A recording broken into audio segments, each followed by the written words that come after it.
Hello friends and welcome back. So today we will understand about dictionary attacks and how these attacks work and how to protect yourself against a dictionary attack. So without wasting any time, grab a notepad and let's begin. What is a dictionary attack? A dictionary attack is a method of breaking into a password protected computer, network or any other IT resource by systematically entering every word in a dictionary or word list as a password, right? It can also be used in an attempt to find the key necessary to decrypt an encrypted message or document. Dictionary attacks work because many computer users and businesses insist on using ordinary words as passwords. Strong and randomized passwords consisting of random characters and symbols are the strongest type of password. They cannot be easily predicted and they are highly unlikely to be included in the predetermined password library. And because a dictionary attack's guess attempts are limited to a pre-selected list, it is essentially impossible to use one to crack non-predictable passwords. So how do dictionary attacks work? A dictionary attack uses a pre-selected library of words and phrases to guess possible passwords. Many dictionary attack word lists now incorporate leaked passwords to reflect actual passwords that people are using, right?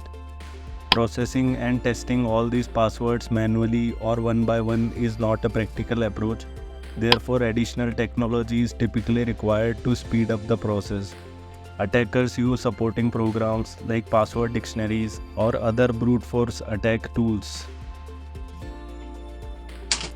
So, how brute force attacks are different from dictionary attacks?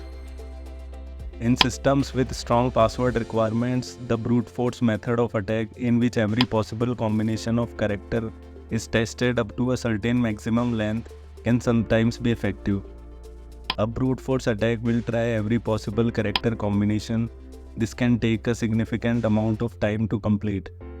For example, it might start with the password A, then change one letter at a time until it goes to Z, Z, Z, right?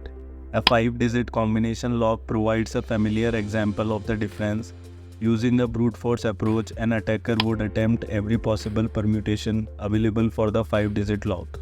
A 5-digit lock with individual values from 0 to 9 has exactly 1 lakh possible permutations. I have discussed more in details about brute force attacks and how brute force attacks work. You can go and watch that video for better understanding. So, as compared to brute force attacks, dictionary attacks are more focused than brute force. Rather than trying to input every possible permutation, an attacker using a dictionary approach would attempt all the permutations in its predetermined library. A dictionary attack might start by trying the owner's birthday, house number, or simple patterns like 1111, 12345, right? Email spammers often use a form of dictionary attack. A message is sent to email addresses consisting of words or names followed by the symbol @ and the name of a particular domain, right?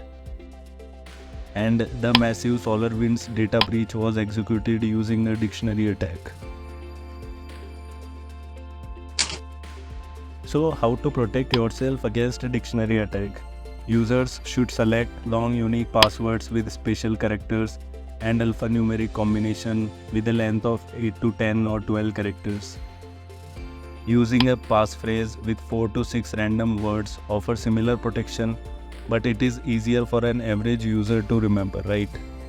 An approach that will render a system immune to dictionary attacks and practically immune to brute force attacks requires the following 3 conditions. Allows only 3 password attempts, requires 15 minutes to pass before the next 3 attempts are allowed. The password or key is a long, meaningless jumble of letters, numbers, and special symbols.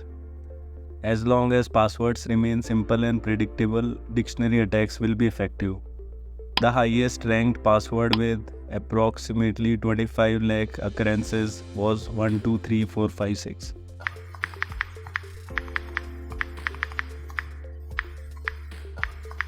So always choose your password lengthy and which should not be predictable, with some special characters and alphanumerics to protect yourself from dictionary or brute force attack.